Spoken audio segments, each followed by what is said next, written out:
Tuhan terima kasih, kami undang Engkau hadir penuhi hidup kami semua. Biarkan pagi hari ini Roh-Mu yang kudus yang menuntun, yang mengajari kami dan mengurapi kami semua. Terpujilah Engkau selama-lamanya Bapa yang baik.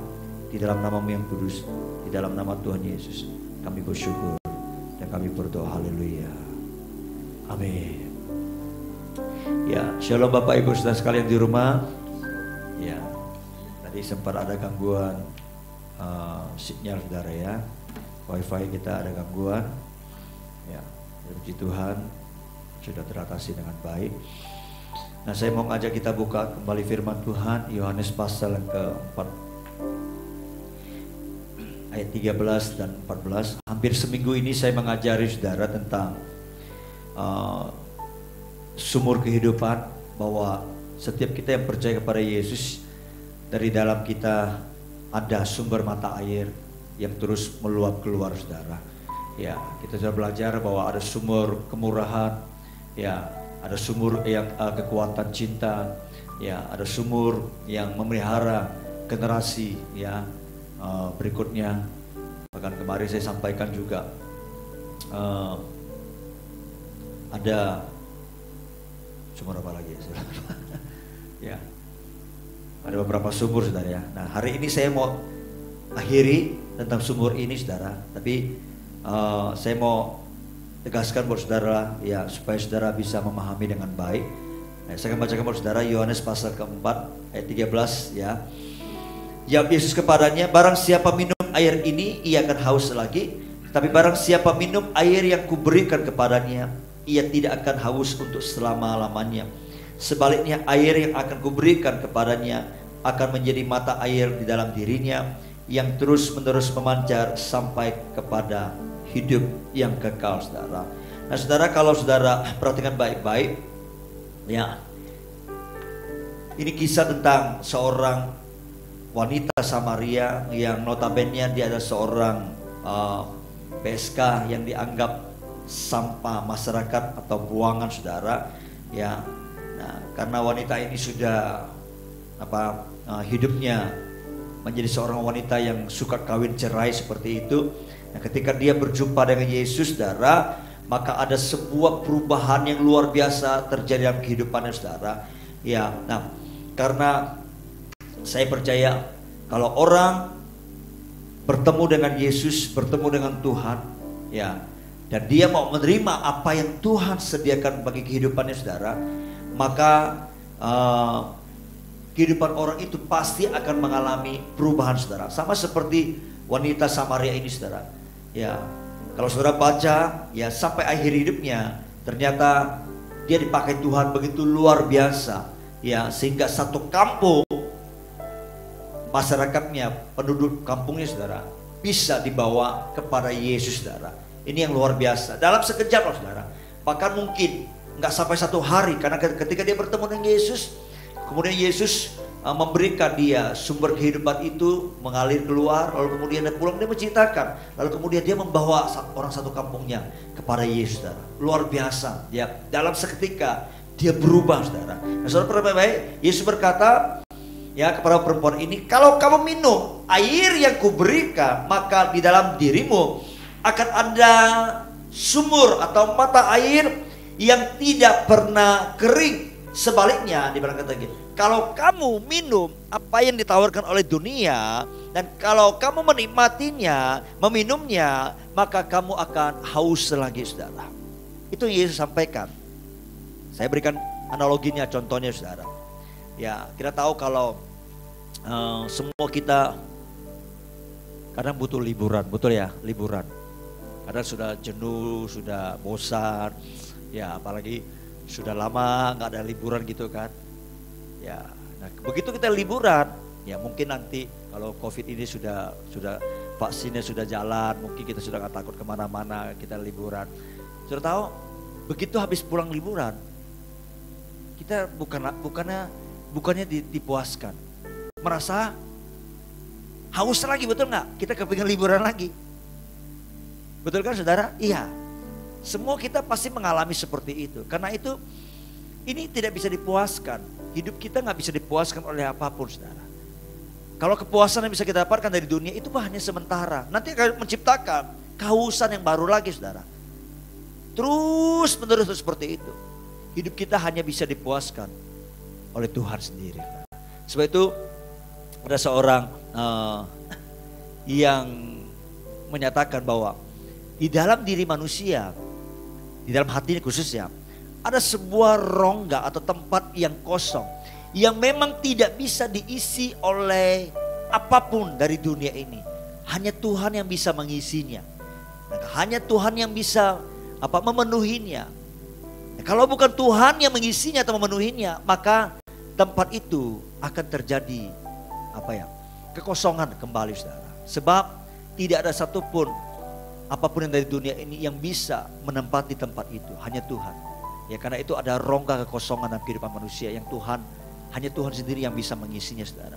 Jadi apa yang Tuhan sampaikan kepada wanita ini, saudara, ya, dia berkata, kalau kamu minum air kehidupan yang kuberikan, maka kamu tidak akan haus lagi, tapi dari dalam dirimu ya akan ada sumber mata air yang terus meluap, ya, menyembur keluar, memancar keluar sampai nanti hidup kekal, saudara. Ya, nah saudara, sebetulnya apa makna yang Tuhan mau sampaikan ya kepada wanita ini, bahkan kepada kita semua, saudara. Nah, Yesus kepingin saudara dan saya berubah dari orang yang menerima menjadi orang yang memberi. Sekali lagi, Yesus mau kita dari orang yang menerima menjadi orang yang memberi. Itulah Injil, saudara. Suruh baca ketika Tuhan berkata kepada Abraham bahwa Abraham itu akan diberkati. Kemudian dia menjadi berkat. Jadi kalau kita yang sudah percaya pada Yesus, kita diberkati, kita harus jadi berkat. Itu sebenarnya seperti itu. Kayak wanita ini, saudara. Begitu dia ketemu Yesus, Tuhan berkati dengan dia. Sumber mata air begitu luar biasa. Itu langsung meluap, langsung keluar memberkati tetangganya, memberkati seluruh orang-orang kampungnya, saudara. Sehingga mereka bisa mengalami Tuhan dan dibawa kepada Tuhan, saudara. Ini yang begitu luar biasa. Nah, istilahnya begini, saudara. Tuhan mau kita berubah dari konsumen menjadi produsen. Banyak orang tidak menyadari ya, ketika dia lahir baru, saudara, ya, sebenarnya dia banyak menikmati, menerima semua yang ilahi di dalam kehidupannya, saudara. Ya, didoakan, diajari firman Tuhan, lalu kemudian Tuhan berikan karunia, kemudian mungkin ya beberapa mereka ya di antara mereka ketika lahir di jamaah Tuhan, kemudian mereka bisa merasakan hadirat Tuhan, sukacita Tuhan, bahkan beberapa di antara mereka bisa menangis, disentuh, dijamah oleh Tuhan, ada perasaan yang begitu luar biasa yang tidak terkatakan. Ya, ada damai yang begitu luar biasa, saudara. Saya percaya semua kita pernah mengalami, saudara. Nah, saudara, tapi berjalan dengan waktu, saudara. Ya, nah, khususnya sebagai jemaat, ya, sepertinya kita ini hanya sebagai konsumen saja. Kita menerima, kita memakan, kita menelan, kita menikmati, ya, apa yang diberikan, ya, lewat pelayanan gereja, khotbah, ya. Dan saya pribadi sebagai pengkhotbah, sebagai hamba Tuhan, sebagai gembala, saya bersyukur untuk semuanya itu. Tapi yang luar biasa, saudara tahu bahwa Tuhan ingin kita, ya, yang dari konsumen ini menerima. Apalagi saudara yang sudah bertahun-tahun menerima, sudah seperti itu. Tuhan mau kita harus mulai berubah menjadi orang yang memberi, menjadi orang yang menghasilkan, menjadi produsen, saudara. Jadi bukan kita hanya terima terus minum, tapi Tuhan berkata di dalam diri kita sebenarnya sudah ada mesin yang seperti mesin yang menghasilkan, ya. Karena di dalam diri kita sudah ada mata air yang terus meluap, menyembur keluar, saudara. Nah, Tuhan mau kita ini menjadi produsen, saudara. Saya perlu mendorong saudara supaya saudara bisa mengerti akan kehendak Tuhan buat setiap pribadi kita. Saudara mungkin tidak perlu harus seperti saya, pintar pintar ngajar atau khotbah, ya hafal firman Tuhan. Tidak mesti seperti itu. Tapi saudara, apa yang Tuhan taruh di hati saudara, yang Tuhan gerakkan, bisa nggak saudara mengerjakannya? Apalagi itu berhubungan dengan keselamatan bagi jiwa-jiwa. Saudara digerakkan untuk berdoa, ya, untuk keluarga saudara. Saudara digerakkan untuk bisa memberi, memperhatikan orang-orang miskin. Ya, saudara digerakkan untuk bisa melayani bersama-sama, mungkin di gereja.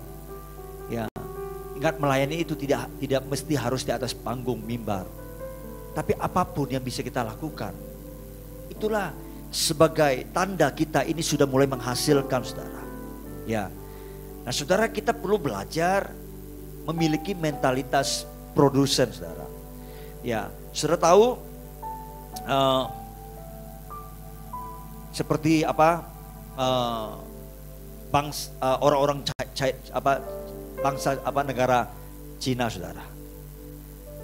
Kita tahu bahwa hampir semua produk di seluruh dunia, hampir semua itu made in China, saudara. Ya, kecuali gado-gado lah, itu made in Indonesia. Kenapa? Coba lihat, industri teknologi Cina itu begitu berkembang luar biasa. Dulu mereka itu nggak maju, tapi sekarang mereka bisa menyaingi Amerika, bisa menyaingi Jepang, Korea, saudara. Kenapa? Karena Cina ini, saudara, mereka punya punya prinsip. Memang, coba saudara lihat, semua barang-barang yang bahkan HP saudara pegang, mungkin ya TV saudara lihat, ya semua itu hasil dari produk Cina, saudara, made in China seperti itu. Ya, saudara tahu bagaimana mentalitas Cina ini bisa berubah menjadi mentalitas yang menghasilkan, saudara. Memang pada awal ketika mereka itu, saudara, adalah mentalitas konsumen, karena Cina itu penduduknya itu 1 miliar lebih, saudara. Jadi segmen pasar itu sangat besar di sana.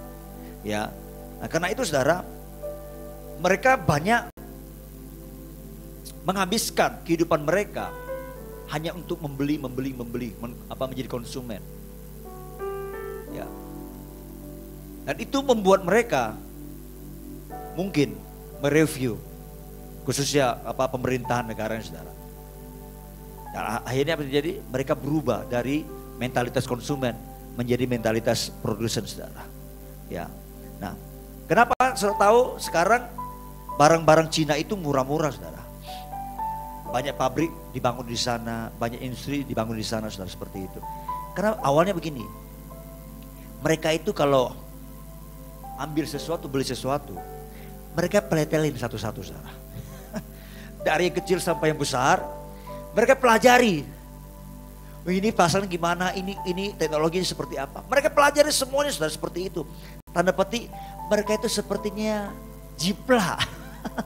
Jiplak. Ya, karena itu banyak yang barang-barang KW-KW-an dari Cina seperti itu. Tapi mereka punya mentalitas untuk menghasilkan. Mereka tidak hanya sekedar membeli seperti saudara, ya. Tapi mereka ketika membeli, mereka punya mentalitas untuk menghasilkan. Mereka jiplak.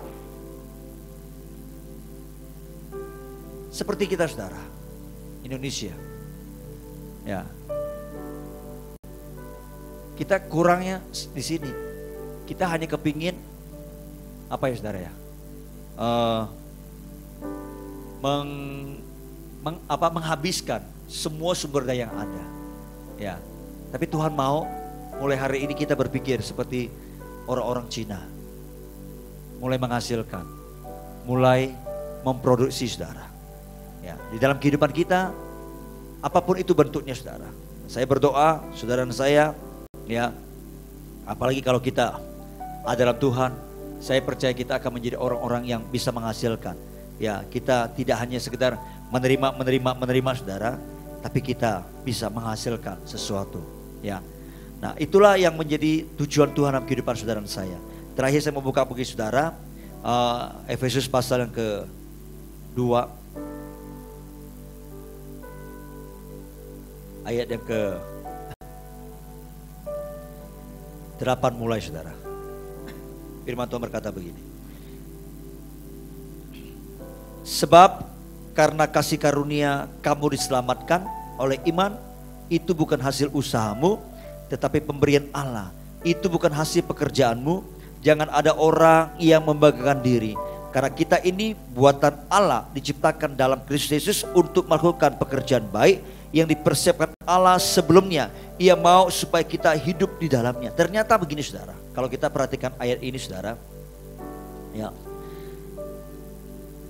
dulu sebelum manusia jatuh dalam dosa, sebenarnya Allah telah merancangkan bahwa manusia itu dia punya tugas untuk menghasilkan, untuk melakukan pekerjaan yang baik. Namun ketika manusia jatuh dalam dosa saudara, maka manusia cenderungnya apa yang dihasilkan adalah sesuatu yang merusak. Kalau saudara baca kisah Nuh, Tuhan berkata dia menyesal menjadikan manusia. Kenapa? Karena manusia sejak dalam dosa, kecenderungan hatinya berbuahkan hal-hal yang jahat saudara. Tapi saudara harus tahu bahwa dari awal Tuhan merancangkan, sebenarnya manusia diciptakan untuk menghasilkan sesuatu yang baik saudara. Itu sebabnya Allah perlu membaharui kehidupan manusia yang sudah jatuh dalam dosa, ya, dengan mengutus Yesus untuk mati di atas kayu salib sehingga manusia diselamatkan. Dan Tuhan ingatkan lagi, keselamatan itu bukan karena usaha, bukan karena jerih payah manusia, tapi oleh karena pemberian Allah, oleh karena iman kita percaya kepada Yesus saudara. Nah, waktu kita percaya pada Yesus, maka saudara harus kembali kepada tujuan awal, kodrat kita sebagai ciptaan Allah, yakni Tuhan mau, ya, kita melakukan pekerjaan yang baik. Tentu pekerjaan yang baik pasti sesuatu yang menghasilkan kebaikan-kebaikan saudara. Dan itu hanya bisa kita lakukan bukan dengan kekuatan kita, tapi karena ada Roh Kudus dalam kehidupan kita. Ingat, pekerjaan yang baik artinya perbuatan yang baik, kebaikan itu salah satu buah roh. Nah, hanya Roh Kudus yang bisa menghasilkan dalam kehidupan saudara saya. Karena itu saudara saya terus bergaul karib, membangun keintiman dengan Roh Kudus saudara. Setiap saat, setiap waktu saudara. Ya, nah, saya percaya kalau orang berkata dia sudah percaya pada Yesus, dia intim dengan Tuhan, ya, dia punya hubungan dengan Tuhan, tentu pasti ada buah pekerjaan yang nampak dari hubungan itu, dari keintiman itu saudara. Apa itu? Yaitu ada kebaikan-kebaikan yang akan keluar dari kehidupan saudara. Kalau tidak ada, saya bisa saksikan orang itu belum mengenal Tuhan dan belum hidup dalam Tuhan, belum memiliki persekutuan yang intim dengan Tuhan saudara. Kemungkinan besar dia memang orang Kristen, tapi dia hanya berKTP Kristen saudara. Dia bukan orang yang sungguh-sungguh percaya kepada Yesus. Sebab orang yang percaya pada Yesus, udah pasti Tuhan berkata dari dalam dirinya akan mengalir, meluap air-air hidup saudara. Kalau saudara sudah percaya pada Yesus, maka itu akan nampak lewat pekerjaan saudara. Saudara kerja di kantor, saudara kerja di perusahaan, di toko, maka akan kelihatan kerajinannya, maka akan kelihatan integritasnya, maka akan kelihatan apa buah-buahnya saudara. Kalau tidak saudara, saudara mungkin kerja di satu toko, ya, lalu kemudian pindah ke toko yang lain, mungkin dikeluarkan. Saya mau katakan saudara, saudara salah percaya kepada Tuhan. Kenapa? Karena mungkin Tuhan yang saudara percaya itu bukan Tuhan Yesus. Mungkin KW-nya Yesus saudara. Sekarang banyak KW-KW Yesus, ya, di dunia media sosial sudah terjadi banyak perdebatan saudara. Bahkan hamba-hamba Tuhan juga banyak yang mengenal KW Yesus. Ya, yang terakhir kalau saudara tahu ada satu pengajaran, ya, yang memang sudah lama, yang hanya only Yesus. Bapa itu Yesus, ya Yesus, Roh Kudus ya Yesus. Padahal ya mereka itu Allah tapi tiga pribadi. Hakikatnya sama. Ya, tidak terpisahkan, tapi memang tiga pribadi. Nah, seringkali inilah yang tidak dimengerti oleh banyak orang Kristen, sehingga gampang disesatkan saudara. Tapi saya mau tegaskan pada saudara, ingat, kalau kita percaya pada Yesus yang benar, maka dari dalam diri kita pasti akan keluar hal-hal yang baik. Ingat, Yesus berkata, orang baik itu, kan kita sudah jadi, kalau kita sudah percaya Yesus, kita jadi orang baik. Orang baik itu pasti akan mengeluarkan dari dalam dirinya, dari dalam hatinya, perbendaharaan yang baik. Nah, perbendaharaan dari mana? Ya dari Yesus. Karena Yesus berkata, kalau kau percaya kepada Aku, maka dari dalam dirimu akan mengalir aliran air hidup. Nah, sumber kehidupan itu, ya, namanya kehidupan, menghidupkan, memulihkan, menyembuhkan. Pasti suatu hal yang baik, saudara. Saya berdoa sekali lagi Bapak Ibu saudara sekalian, ya, biarkan apa yang kita sudah pelajari sepanjang minggu ini, ya, kebaikan-kebaikan itu yang berupa kemurahan-kemurahan hati kita, ya, kekuatan cinta. Kalau kita mengerjakan sesuatu dengan penuh integritas, dengan segenap hati kita, tidak malas-malasan seperti itu, ya. Lalu kemudian kita melakukan apapun yang kita lakukan dengan sepenuh hati itu seperti itu Tuhan.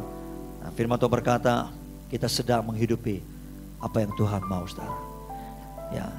Tapi kalau kita tidak berjalan seperti yang Tuhan mau, kita ditetapkan menjadi sumber mata air, menjadi berkat, maka ada something wrong dalam kehidupan kita, saudara. Saya pernah sampaikan di atas mimbar, saudara. Saudara bisa bayangkan ya, Tuhan mengalirkan aliran kehidupan dalam kehidupan kita, tapi kita tidak mengalir, ya, seperti yang Tuhan mau, saudara. Maka saya mau katakan hidup kita akan jadi error, saudara. Ya. Berapa banyak masalah, berapa banyak pergumulan, kesulitan terjadi dalam kehidupan kita karena kita tidak berjalan seperti yang Tuhan mau. Ingat sekali lagi, saudara ditetapkan untuk diberkati dan menjadi berkat. Ada amin Bapak Ibu saudara sekalian? Haleluya. Sama-sama katakan saya diberkati untuk menjadi berkat. Amin. Ya, ada yang tanya kepada saya, Bapak itu kalau ngajar ya, seringkali dituntut itu kita untuk melakukan sesuatu untuk Tuhan, melakukan sesuatu untuk orang lain. Ya itu memang kehidupan kita seperti itu, saudara. Saudara tahu, saya berikan nama itu Mesbah Fajar, membangun Mesbah Fajar. Tahu Mesbah? Mesbah itu bukan menerima, tapi mengorbankan. Nanti mungkin hari Senin saya akan ngajarkan soal Mesbah. Bagaimana Abraham itu dia punya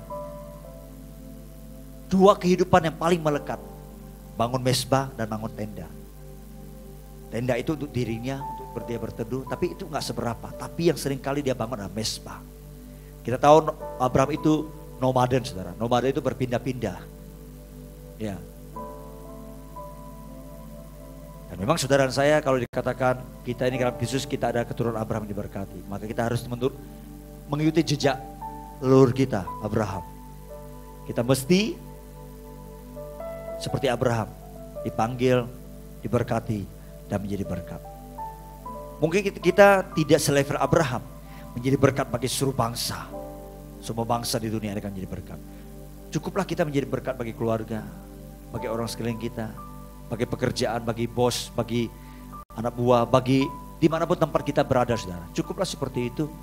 Ya, saya berharap mulai hari ini ingat baik-baik, dimanapun kita berada, Tuhan tempatkan, ingat di dalam diri kita ada aliran hidup, ada berkat yang Tuhan mau kita alirkan. Ada amin Bapak Ibu saudara sekalian?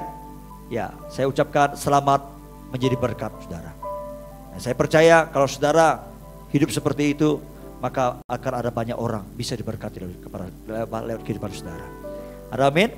Ingat, pekerjaan, usaha, keuangan, ya, semua penghasilan, apapun yang Tuhan berikan, di situ ada tujuan Tuhan dalam kehidupan saudara.